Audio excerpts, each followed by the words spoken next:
Bienvenidos a Enlace y a Viayala Producciones, en el tercer especial sobre la Guerra del Pacífico, una mirada distinta. El día de hoy, con la presencia del ex comandante de las Fuerzas Armadas, el general Edwin de la Fuente. Veremos, analizaremos lo que han sido los tratados, las investigaciones y sobre todo los intentos de acceso al mar.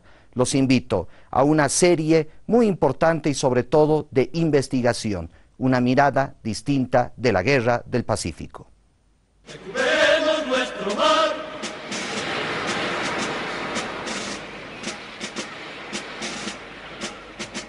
General Edwin de la Fuente, bienvenido nuevamente a Enlace. Bueno, en primer lugar, para nosotros es un placer, un orgullo y agradecer al canal por la invitación y lógicamente seguir aportando siempre a nuestros compatriotas, a nuestros hermanos bolivianos en lo que puede ser la comprensión de un hecho histórico tan trascendental para Bolivia, especialmente en el futuro y el presente que estamos viviendo hoy. Amigos de Enlace, el día de hoy tenemos el tercer especial de lo que es la Guerra del Pacífico, de lo que ha sido una mirada distinta, con una investigación seria y una investigación que rompe estructuras clásicas dentro de lo que ha sido los estudios de la Guerra del Pacífico. General, intentos de acceso al mar, las oportunidades, las formas, las alternativas que ha tenido Bolivia y diferentes gobiernos para recuperar lo que en 1879 se ha llegado a perder de manera histórica. Hagamos un recorrido para ver lo que ha sido estos intentos de volver al mar. Bueno, este es un tema demasiado importante y lógicamente va a ser muy ilustrativo para la gente que nos va a escuchar. Traemos en esta oportunidad un análisis de varios autores, lógicamente, ¿no? Partiendo de la presentación, lógicamente, del argumento de Chile, ¿no? En la cual indica que inicialmente su argumento era que la victoria da derechos. Entonces yo quisiera en esta oportunidad de alguna manera hacer un análisis y una presentación a los teleaudientes que nos escuchan, que nos ven. En primer lugar, todo ese corolario de antecedentes, donde por un lado están los argumentos internacionales de instituciones y declaraciones internacionales, donde nos dan a nosotros todo el derecho a recuperar el mar cautivo y el mar perdido. Esto es un tema central. Por otro lado, el otro tema, el papel inclusive, cuando habían intentos que avisoraban hechos positivos para Bolivia en retorno al mar, hechos que me contradecían de parte de los mismos bolivianos. Y cuando hablamos de los mismos bolivianos, hablamos de las oligarquías bolivianas, de las élites de poder bolivianos, ¿no es cierto? En el aspecto de la mirada de política nacionalista, por cierto, en muchas naciones, las oligarquías nacionalistas han trabajado mucho por el desarrollo, por la unidad, por la concreción de los objetivos de los estados en esa zona. Sin embargo, contradictoriamente, por un aspecto que es importante decirlo y manifestarlo ahora, en Bolivia las oligarquías trabajaron contrariamente a los intereses de Bolivia, es decir, abiertamente contra los intereses de Bolivia. Entonces, esto es lo importante, desenmascarar, decirlo al boliviano, hacerle conocer al boliviano, para que en el futuro, ¿no es cierto?, no nos sigamos equivocando, porque los bolivianos nos hemos equivocado muchas veces y no podemos seguirnos equivocando, porque si la historia no sirve para el futuro, entonces quiere decir que no es una historia positiva, que no es una historia aplicada, que no es una historia estratégica, que son los temas centrales. Por eso yo quisiera en esta oportunidad citar, por ejemplo, al ingeniero Jorge Edgar Zambrana Jiménez, que hace un trabajo muy importante, precisamente desenmascarando este tema, y por otro lado a don Rodolfo Becerra de la Roca, que es otro historiador de la Academia Boliviana de Historia Militar, ¿no es cierto? Es un historiador que le ha dedicado su especialidad precisamente al tema del mar, ¿no es cierto? Está también aquí Cástulo Martínez, está también Pereira Fiorillo en los argumentos de este trabajo, está Edgar Oblitas, están muchos historiadores, lógicamente, que no es casualidad que no sean muy conocidos en algunos casos, porque lamentablemente estos tratados, estas investigaciones, no fue del gusto de las oligarquías y de los grupos de poder, y lógicamente no dieron campo a ese tema. ¿Cuál es el peligro general de haber revelado de alguna forma estas investigaciones para lo que ha sido el proceso histórico de la Guerra del Pacífico? En primer lugar, porque casi todos los desastres, principalmente de pérdidas territoriales y de problemas diplomáticos graves, porque nuestro accionar, por ejemplo, diplomático ha sido nefasto en la historia de Bolivia, ¿no es cierto?, ha sido parte del trabajo de los grupos de poder, de las oligarquías de Bolivia. Y lógicamente había que culpar a otras personas y a otras instituciones. En este caso, uno de los damnificados de todas las culpas de los males en temas de pérdidas territoriales y pérdidas diplomáticas, injustamente se le acusa al estamento militar, ¿no es cierto? Los militares vamos a ser uno de los sacrificados en el tema de las culpabilidades. Después se ha culpabilizado también a personajes, ¿no es cierto?, como Hilarión Daza, etcétera, etcétera, precisamente para ocultar sus felonías. Entonces este es un tema fundamental y lógicamente ilustrativo para el momento que estamos viviendo en Bolivia. Estamos próximos a unas elecciones, el boliviano no tiene que equivocarse, ¿no es cierto? Los discursos a diario que escuchamos de que con esfuerzo, con trabajo vamos a salir adelante, no es tan así el discurso, ¿no? Necesitamos todo un proyecto de Estado, necesitamos todo un proyecto educativo, necesitamos todo un proyecto integral para salir adelante como bolivianos. Y lógicamente eso no es con discursos de éxito, lógicamente en estos temas hay otras intencionalidades. Entonces muy importante que este tema que vamos a tocar hoy nuevamente sobre el conflicto del Pacífico ilustre al boliviano para que vea cómo se manejó el tema. Y sería importante partir, por ejemplo, con un aspecto muy importante, que casi todos después de la pérdida del territorio marítimo, es muy importante hacer conocer que todos los tratados, desde 1866 inclusive, 1874, dos tratados nefastos, se los diseñó, se los trabajó y se los realizó en el Palacio de la Moneda de Chile, con la complicidad de bolivianos. Entonces este es un tema también muy importante. Y también de una vez sacara, así como ya es casi un hecho, que el boliviano ya no cree en el tema de las mentiras que se han construido alrededor de Hilarión Daza. Ese ya está muy defendido, muy valorado ya en cuanto a lo que realmente sucedió. Así también hay que sacarse el velo de una vez sobre el tema de Melgarejo.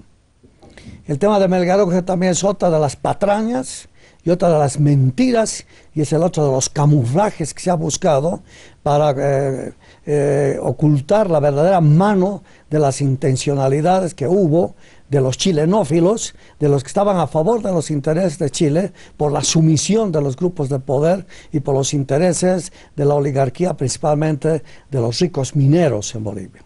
Eso también es importante que de una vez se revele, que de una vez el boliviano cada vez se encuentre más con la verdad, para que de una vez podamos sacarnos los velos engañosos que nos han hecho entender de otra forma la historia. Entonces lo primero sería el tema este que les manifiesto, de que casi todo desde 1866, porque Melgarejo fue un instrumento de la oligarquía lo puso a Melgarejo.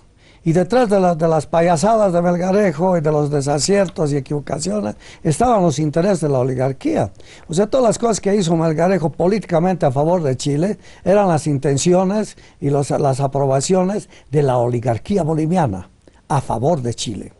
Entonces eso hay que entenderlo claramente. Entonces de ahí que, por ejemplo, desentrañar a un Avelino Aramayo. Ya la anterior vez hablábamos muy claramente de Aniceto Arce y su postura clara a favor de Chile, ¿no es cierto? Y que a él no le interesaba en ningún momento los intereses marítimos de Bolivia, lo único que le interesaba poder comerciar con mejores condiciones, lógicamente sus ricos minerales, ¿no? Pero aquí es importante leer, por ejemplo, dice, ¿no? Aniceto Arce es el que dice: chilenizó la bolivianísima empresa Huanchaca. ¿no es cierto? La principal proveedora de plata en su época. Otro fue Avelino Aramayo, que fue otro rico minero platero, ¿no es cierto? Y aquí lo podemos desentrañar fácilmente a Avelino Aramayo, ¿no es cierto? El hombre más influyente de Bolivia en su tiempo, gestor del tratado de 1904. Es muy importante. El negociador del tratado fue su instrumento de ellos, de los ricos mineros, Alberto Gutiérrez. ¿Quién fue el representante de Bolivia para el tratado? ¿Quién fue a Chile para hacer el tratado de 1904? Porque el tratado de 1904 se hace en el Palacio de la Moneda de Chile, ¿no es cierto? Y en su libro de la guerra de 1879, dice, este personaje que declara, esto es muy importante, miren lo que declara nuestro representante diplomático, el que tiene que luchar por los intereses de Bolivia. Es importante mencionar, si Bolivia desea volver al mar, debe compensar a su carcelero con el trueque de más territorio. Imagínense lo que dice Aramayo. Y es importante repetirles a los que nos están escuchando. Si Bolivia desea volver al mar, debe compensar a su carcelero con el trueque de más territorio. Imagínense ustedes. Entonces, Arce, como Aramayo, ansiaban desesperadamente que sus cargamentos de plata y bismuto salgan de Bolivia sin el estorbo de la ocupación chilena. Aquí estamos llegando acá, que a ellos les importaba que cualquier tratado, como sea el tratado, tenía que salir rápidamente después de la ocupación chilena para que ellos puedan tener libre transitabilidad. O sea, a ellos no les interesaba defender los intereses de Bolivia. Lo que les interesaba seguir sacando sus ricos minerales, seguir comerciando, seguir ganando dinero. O sea, aquí no había ningún interés boliviano. En 1895 Aramayo dijo, otra de sus palabras que es muy interesante, ¿no es cierto?, tocarlo y ratificar también. Casi todos los temas de los tratados a partir de la pérdida del mar se hicieron en la Casa de la Moneda. Por el Tratado de Paz, dice Aramayo, Bolivia cede su litoral. Esto solo tiene importancia moral, dice. Escuchen bien esto. Esto solamente tiene importancia moral, dice, ya que Chile tiene el derecho a su conquista. Importante. Ya sabemos el inmenso valor de lo que hemos perdido en riqueza, además de que el enclaustramiento nos aleja del mundo exterior. Chile posee nuestro litoral por el derecho de ser el más fuerte militarmente y no tiene la intención de devolverlo. Firmemos o no el tratado, no altera en nada su usurpación y los efectos sobre la vida de Bolivia. Entonces, vean ustedes que estos personajes nefastos, ¿no es cierto?, parecen más chilenos que Koenig, que es el que más nos ha golpeado diplomáticamente. Koenig es alguien que dice, por ejemplo, la diplomacia, ¿qué dice? Perdieron por la guerra y nosotros somos los dueños. Y nosotros les robamos porque sabemos, dice, que valían esos territorios. Porque si no valían, no los hubiéramos robado. Eso lo dice Koenig. Pero ellos con sus aseveraciones parecen tan lapidarios como Koenig, un chileno. Está bien que un chileno defienda de esa manera tan crasa sus intereses, ¿no? Pero no un boliviano. Y además un boliviano de la clase política influyente. Entonces acá está nuestra tesis corroborada. Y son estas oligarquías que justamente las que han defenestrado toda la historia durante el proceso no solo de la Guerra del Pacífico, sino en lo que ha sido la historia de Bolivia. Entonces, aquí viene al momento actual que vivimos, ¿no es cierto? Las oligarquías no han cambiado. Las oligarquías siguen pensando en sus intereses personales de grupos societales, de grupos de poder. ¿No es cierto? No está presente el acto divisionista de hace unos años atrás, donde el interés era solamente económico. ¿Qué les interesa a ellos la patria? ¿Qué les interesa al Estado boliviano? En absoluto. Y así, general, que estamos haciendo este recorrido histórico, sobre todo con fuentes que marcan y muestran sobre todo una mirada distinta al mar. Nos vamos a ir un corte para continuar viendo y sobre todo investigando el proceso histórico de 1879.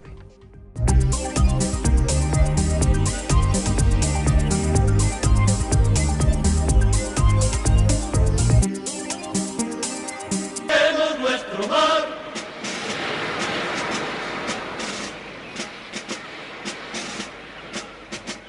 En los intentos de acceso al mar ha habido muchos elementos que han marcado no solo la Guerra del Pacífico, sino sobre todo el post a este momento histórico. Estamos analizando con el general Edwin de la Fuente justamente estos intentos de acceso al mar, pero con antecedentes muy importantes y sobre todo con investigaciones muy serias. General, nos quedamos en lo que era el trabajo de esta oligarquía.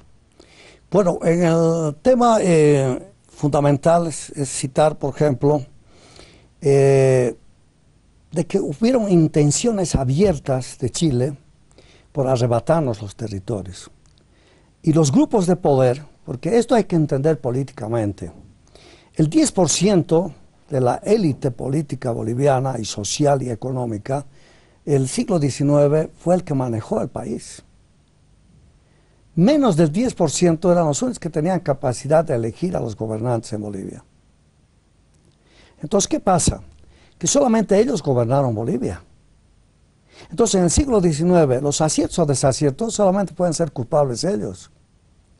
Y cuando no podían gobernar de alguna manera políticamente, ¿no es cierto?, económica y socialmente, de manera brutal como lo hicieron a través de golpes de Estado, a través de militares que vivieron y que actuaron a favor de ellos, porque eran parte también de esas oligarquías. Militares emblemáticos como los Bolivianos, etcétera, etcétera. ¿No es cierto? Este es un tema central. Entonces, aquí lo que llama la atención, ¿por qué no hicieron nada, ¿no es cierto?, cuando de 1842 a 1866, ¿no es cierto?, hubieron avanzadas chilenas por lograr arrebatarnos el territorio. Habían solicitudes a Melgarejo, por ejemplo, en 1872, de la compra de mejillones y caracoles. En 1872 Chile quiso comprar territorios a Bolivia. Nadie ni se inquietó ni hizo nada. Entonces acá hay una complicidad desde 1825 hasta 1879, ¿no es cierto? ¿Por qué no se creó una flota mercante, naval? ¿Y por qué no se creó una flota naval militar? Para controlar nuestros territorios, para cuidar nuestros territorios. ¿Por qué no se hicieron esfuerzos políticos, ¿no es cierto?, para crear guarniciones militares en las costas marítimas? Y ojo, que eso no es responsabilidad de los militares, eso es responsabilidad política, esa es una responsabilidad del Estado boliviano. La cobertura estratégica es responsabilidad del Estado boliviano. Los servicios, los medios, las construcciones de cuarteles, de puestos militares, es una responsabilidad política. ¿No es cierto? ¿Por qué no hubo esa preocupación? ¿Y qué hizo la oligarquía? Porque sabemos que son parte de la trama, cuando Melgarejo empieza a cometer las tremendas arbitrariedades. El Tratado de 1866, que lo firma, cediendo territorios, empezamos a ceder miles de kilómetros, ¿no es cierto? No se hizo nada, ¿no es cierto? Empezamos a ceder del paralelo 25 con 28, según el paralelo al paralelo 29 hasta el río Loa. Ahí vamos perdiendo una serie de territorios. ¿Qué hicieron cuando estaba haciendo Melgarejo? Si detrás de Melgarejo ellos estaban gobernando. Por eso yo digo que lo de Melgarejo es importante entender. Y miren, lo grave también. Aniceto Vergara, cónsul de Chile, ¿no es cierto?, cuando cesa en sus funciones de embajador de Chile en Bolivia, se lo nombra embajador de Bolivia ante el gobierno de Chile, a su retorno en Chile. A su secretario se lo va a nombrar, ¿no es cierto?, Carlos Walker Martínez, se lo va a nombrar edecán de Melgarejo. O sea, el hombre que vivía día y noche con Melgarejo, el presidente boliviano, el secretario de la embajada de Chile en Bolivia, que era su secretario de Aniceto Vergara, el cónsul de Chile en Bolivia. Entonces, miren finalmente, o antes de este proceso, Aniceto Vergara va a ser ministro de Hacienda de Bolivia. Si ellos eran tan patriotas, si ellos luchaban por los intereses, ¿qué hicieron ante todas estas aberraciones? ¿Quiénes fueron los cómplices de todo esto? Por eso aquí hay un documento que dice, muy importante, dice, Mariano Melgarejo, brazo armado de la oligarquía, dice este historiador Zambrana. Este es un tema central y cómo nuestra tesis está corroborada, ¿no es cierto?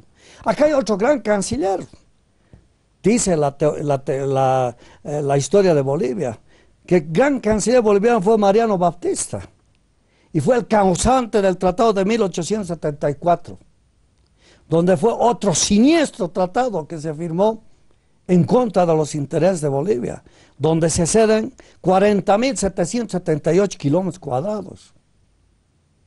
Y lo más grave, y esto es lo que va a tratar de enmendar Hilarión Daza, se absuelve a los intereses chilenos de pago de impuestos a la Bolivia.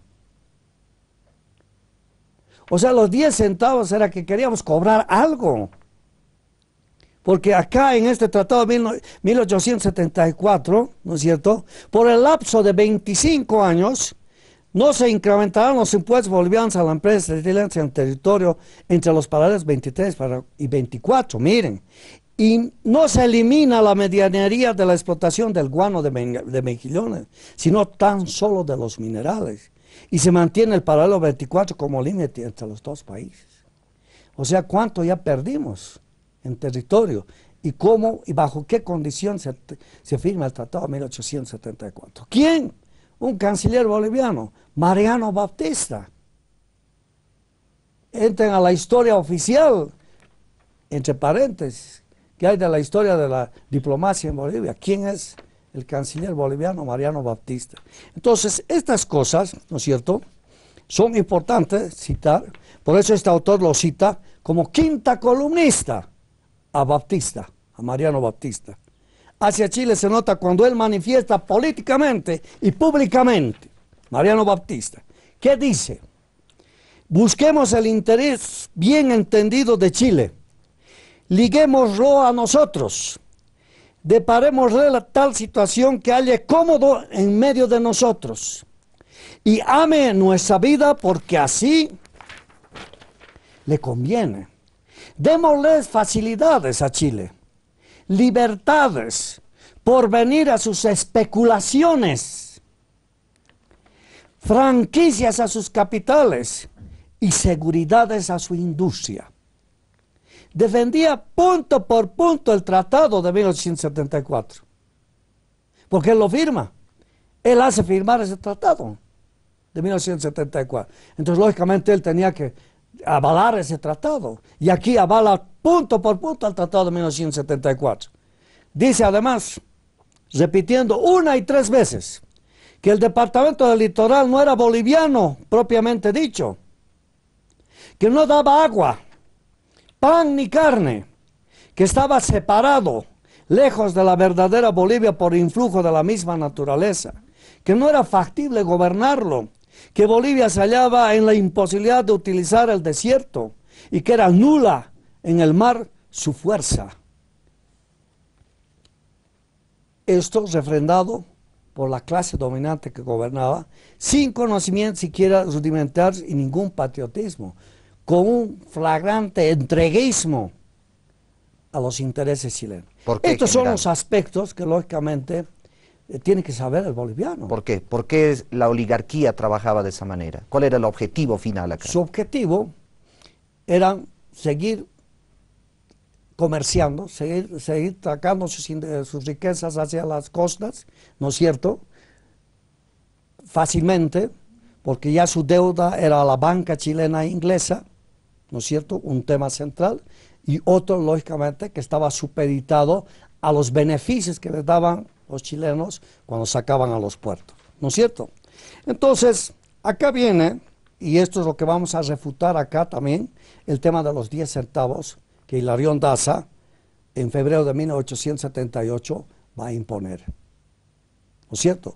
Por eso con Cástulo Martínez, también historiador chileno, ¿qué dice Cástulo Martínez? ¿Qué pasa con Chile después de la Guerra del Pacífico? Los 10 centavos fue el pretexto a la guerra. Esto tienen que entender los que nos están escuchando, ¿no es cierto? Por eso supuestamente nos atacan, porque nosotros no habíamos dado curso o no habíamos hecho validar el tratado que habíamos firmado en 1974.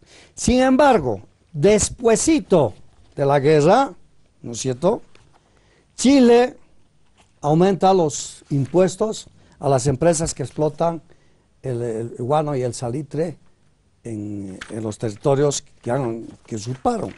¿Y cuántas veces le elevan el precio? Le elevan 15 veces más. Fíjese, Chile no solo anuló ese impuesto, sino que lo aumentó a $1.60.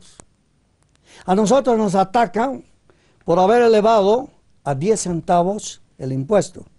Sin embargo, Chile termina la guerra y eleva los impuestos a $1.60. 15 veces más el impuesto que Bolivia había aumentado. Mirar la historia no es solo el análisis del pasado, no es solo el entender el presente, sino, como ya lo ha mencionado el general, es la visión del futuro que vamos a tener.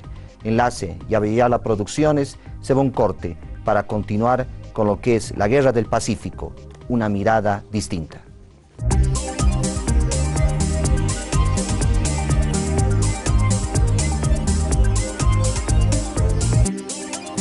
Vemos nuestro mar.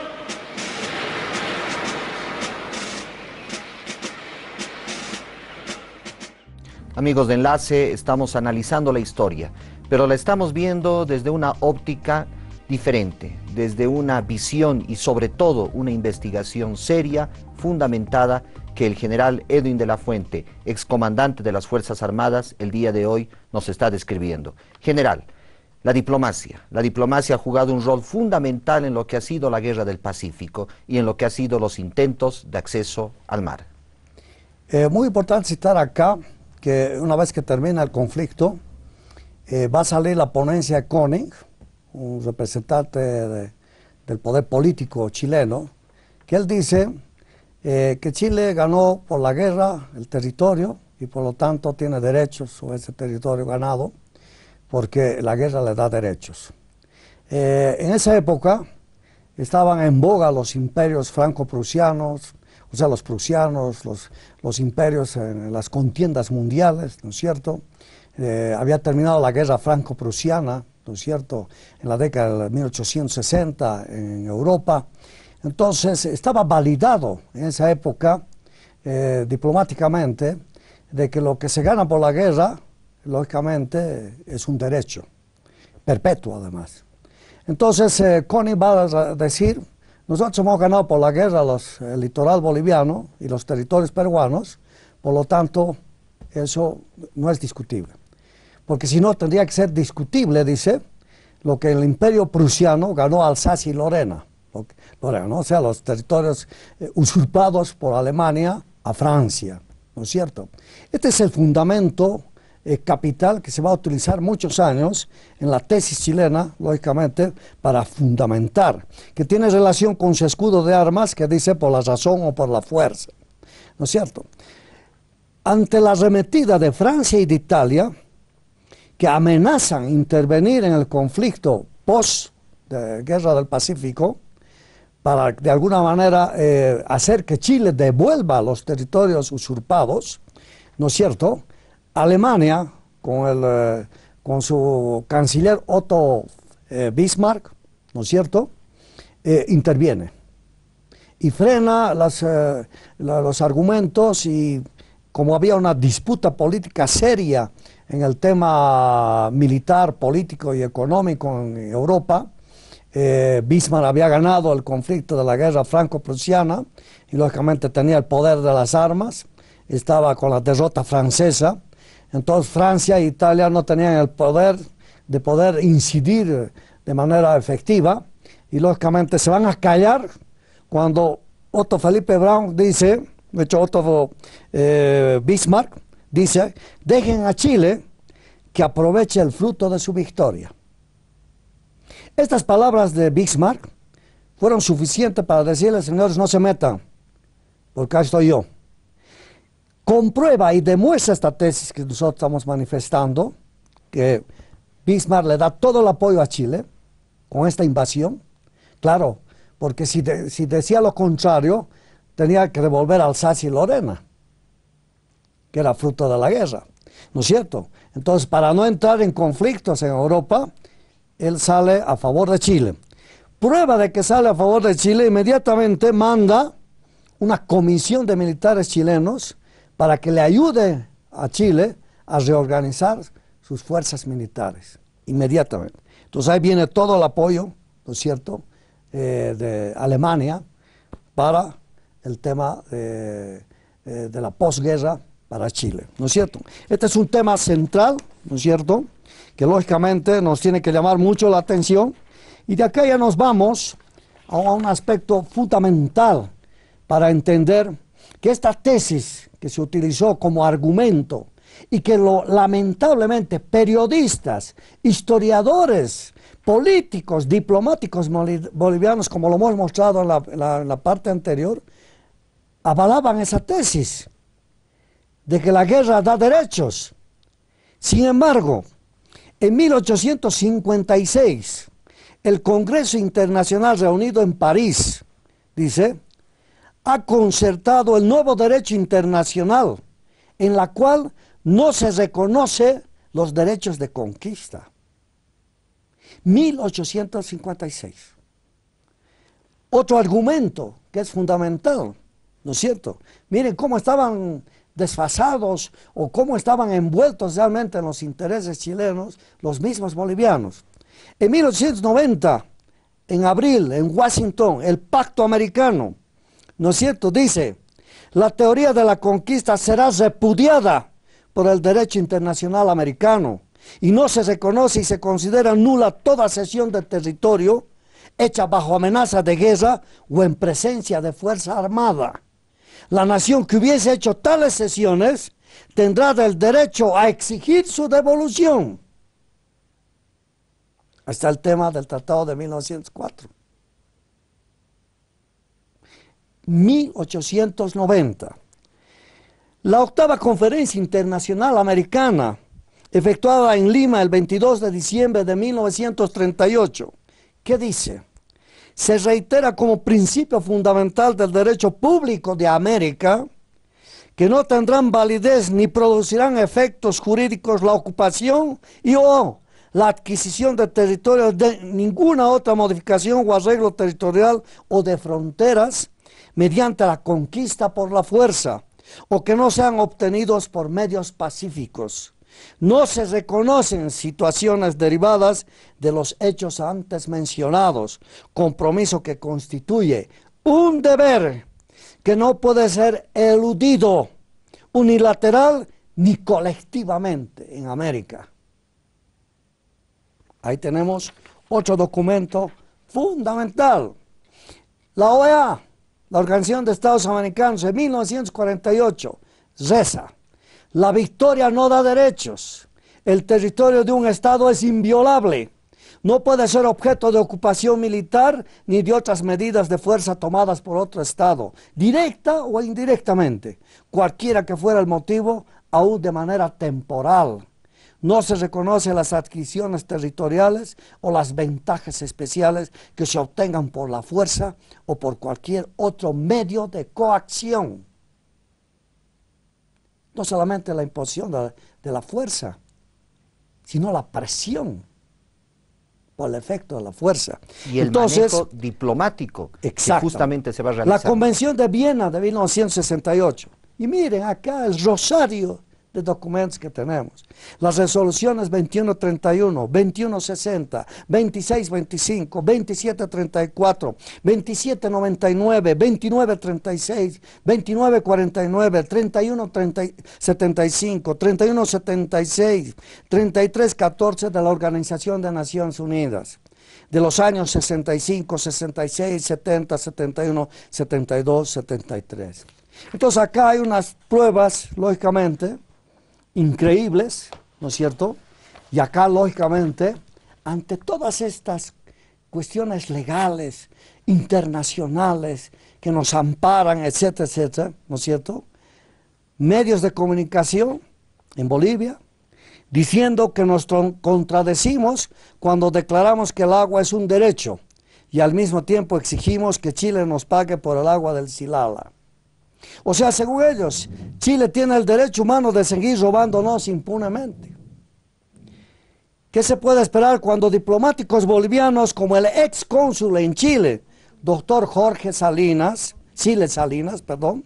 declara públicamente en el internet que Bolivia nunca más va a reclamar sus territorios marítimos usurpados y que solamente aspira a un corredor, entre paréntesis, inservible, ¿no?, sin puerto al norte de Arica, el cual, según él, es la única solución al vergonzoso problema pendiente del enclaustramiento que nos ha impuesto Chile. ¿Quién dice? Entonces, acá nosotros queremos mostrar, lógicamente, todo lo que se ha hecho diplomáticamente. Después viene la vergüenza, lógicamente, también del abrazo de Charaña, ¿no es cierto?, donde aceptamos, miren esto, y esto es grave, ¿no es cierto?, aceptamos, lógicamente, el trueque de territorios, que estaba avalado por diplomáticos bolivianos anteriormente, lo que hemos leído y lo que hemos hablado, en la que decían la única forma de recuperar nuestro mar es que nosotros cedamos más territorio. Y acá en el abrazo de Charaña era entregar, ¿qué cosa?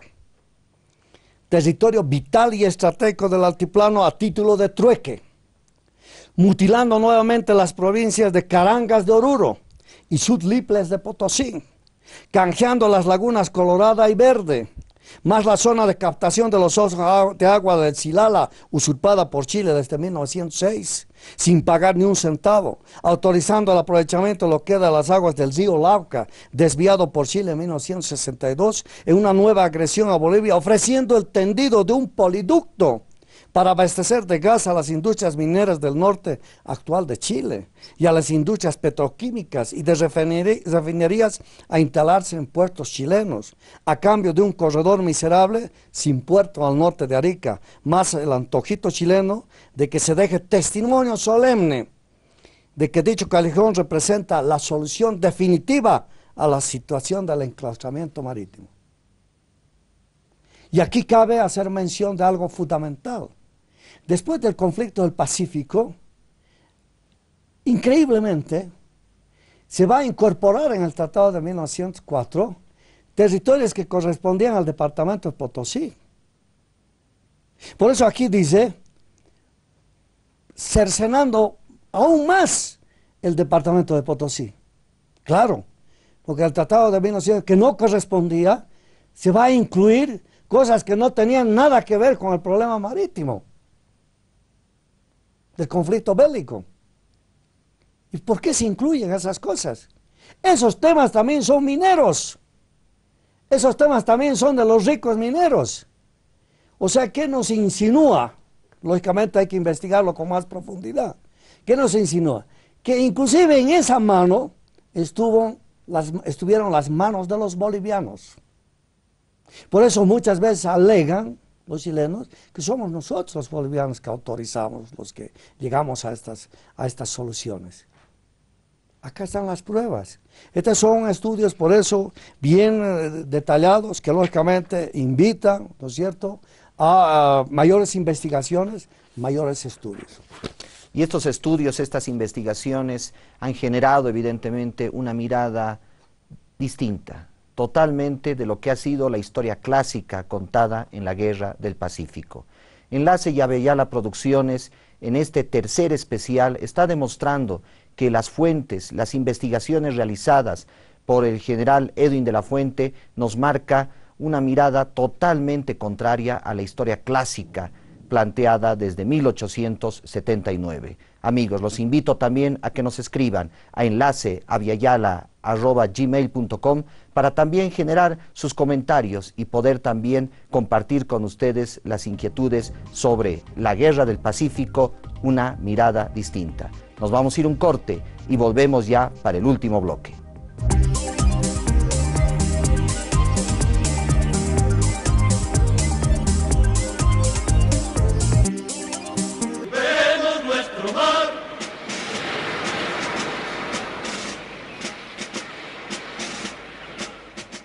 Entramos al último bloque de lo que es la Guerra del Pacífico, una mirada distinta.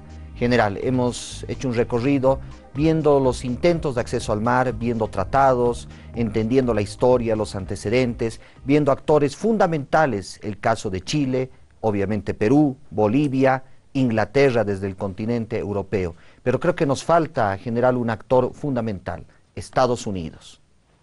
Es muy importante citar el tema de la no participación de Estados Unidos en el conflicto, ¿no? Este es un tema central, ¿no? Porque en todas las discusiones diplomáticas que hubieron antes de la guerra, ¿no es cierto?, participó Estados Unidos. Incluso un presidente de Estados Unidos es como un mediador, ¿no es cierto? Sin embargo, en el mismo conflicto se esfuma, ¿no es cierto? Porque de alguna manera hay que citar de que ya la Armada estadounidense hizo una inspección, hizo exploración a toda la costa marítima de Bolivia y del Perú. Ellos ya tenemos documentalmente probado todas las exploraciones que hizo la Armada estadounidense a nuestras costas. Eso es una prueba de que existieron intereses norteamericanos en nuestras costas, ¿no es cierto? Pero ya en la discusión diplomática citan hábilmente, porque esta es una habilidad que lógicamente hay que tomarla con pinzas, cuando citan, primero los chilenos citan a Alemania, cuando hablan de Alsacia y Lorena, ¿no es cierto? Como decir, hay otros países, imperios, que lógicamente tienen ese aval legal de la guerra para usurpar y quedarse con los territorios.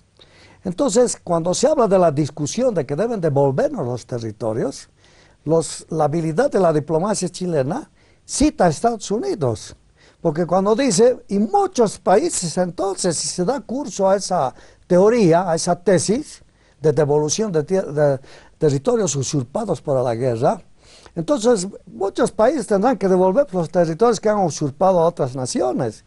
En el caso de Estados Unidos, dice, tendrá que devolver los territorios usurpados a México. Miren esa habilidad, miren cómo manejan los temas políticos internacionales, cómo involucran a otras naciones para lograr su neutralidad. Entonces, ¿dónde quiero apuntalar acá? En la actualidad que estamos viviendo. Estamos hablando a nivel de América, porque como África y Asia, en muchos espacios geográficos estratégicos, estamos amenazados por los imperios. Nuevamente nuestras riquezas son codiciadas por los imperios. Entonces necesitamos unidad, necesitamos unirnos los americanos para enfrentar las invasiones, lógicamente, de los imperios, como está ocurriendo en este momento en un montón de lugares del planeta. Este es un tema central. Entonces tenemos UNASUR, la unidad de los estados americanos, ¿no es cierto?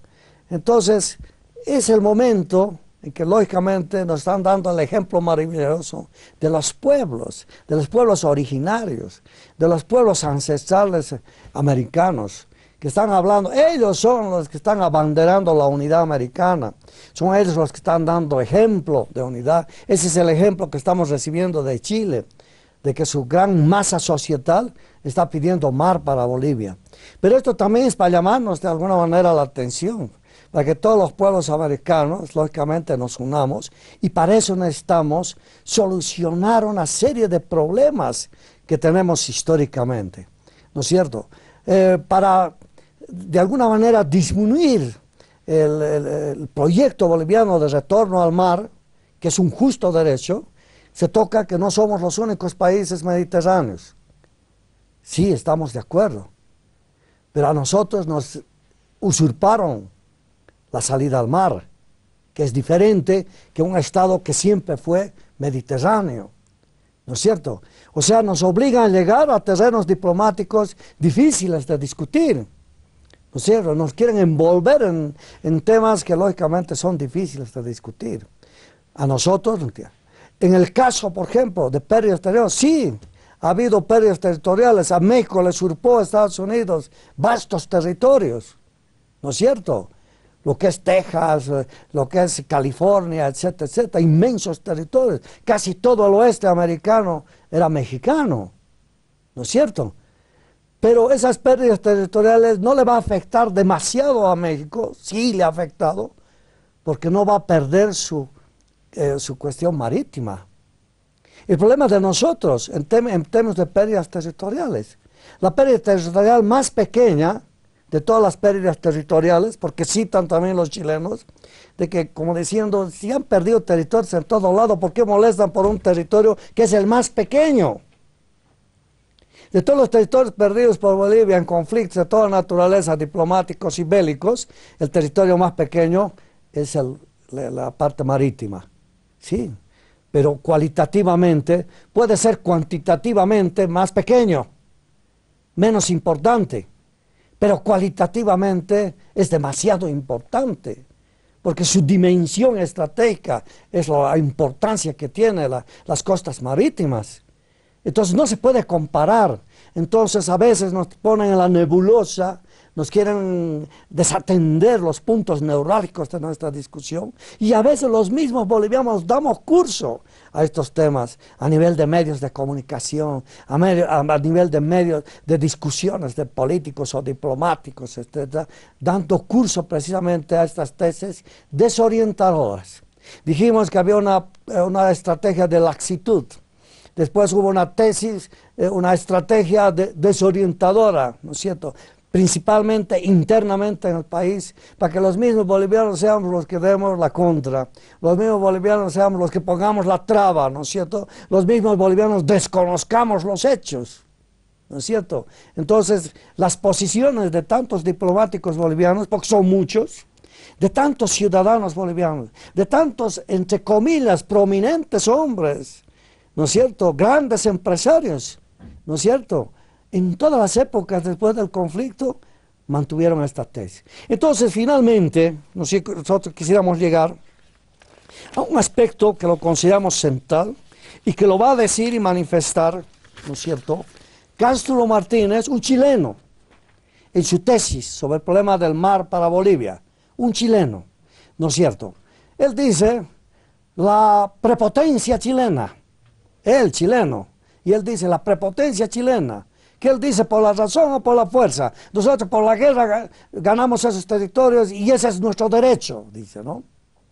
Abiertamente ellos manifiestan su ir contra las leyes, contra todos esos convenios, contra todos esos tratados, contra todas esas resoluciones.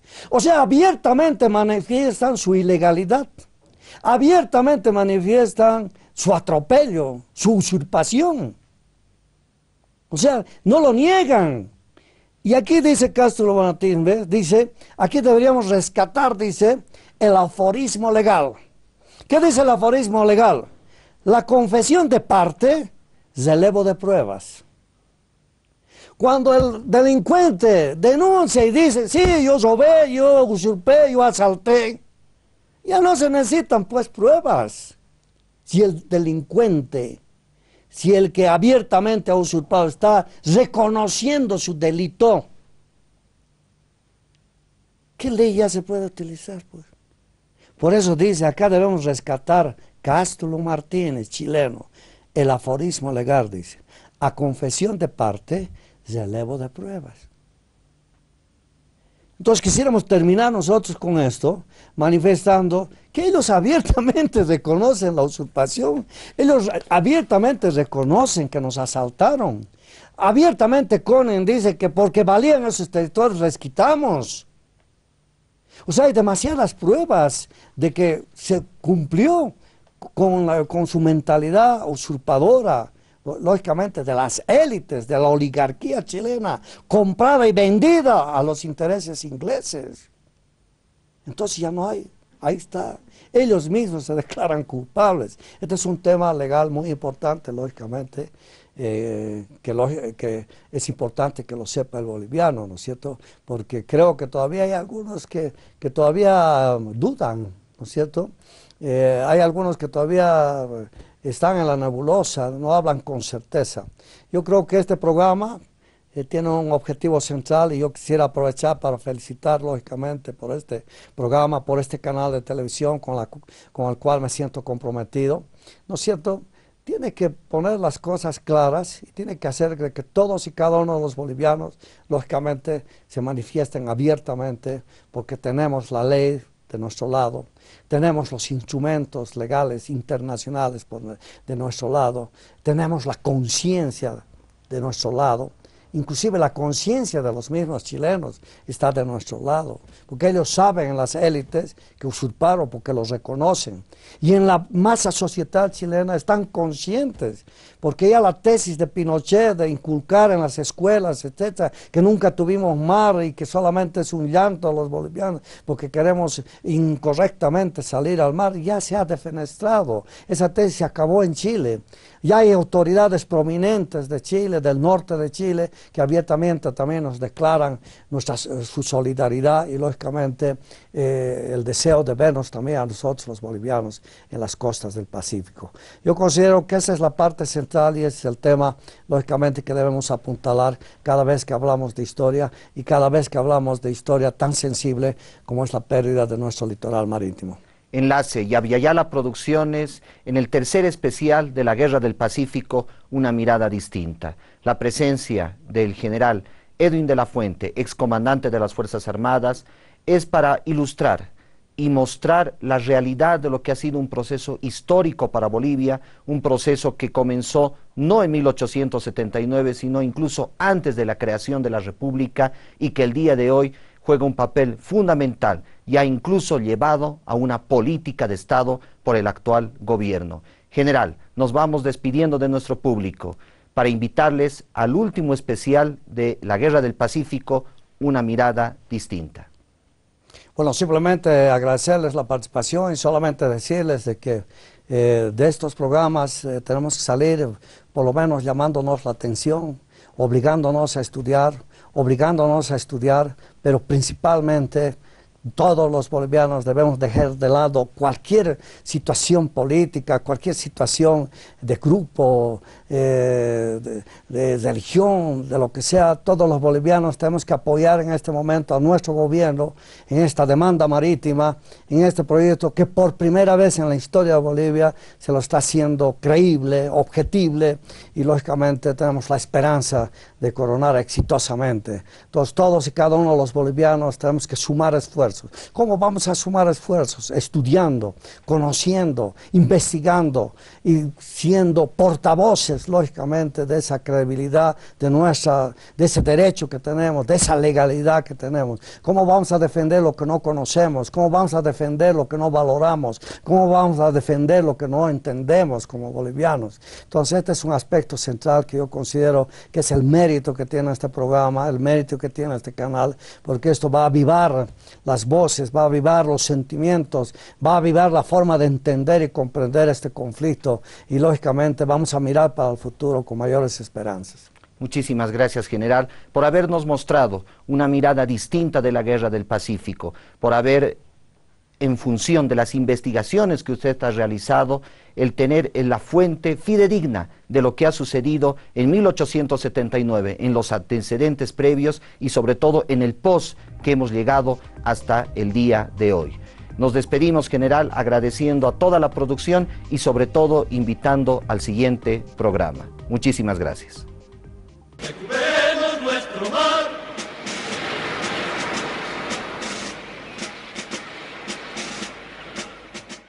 El día de hoy contamos con la presencia del general Edwin de la Fuente, excomandante de las Fuerzas Armadas, y analizamos todos los intentos de acceso al mar. Enlace y Aviala Producciones les agradece por haber compartido este tercer especial sobre la Guerra del Pacífico. Los invito al último especial que veremos y analizaremos sobre todo las consecuencias de un proceso histórico desde 1879 hasta la fecha. Muchísimas gracias.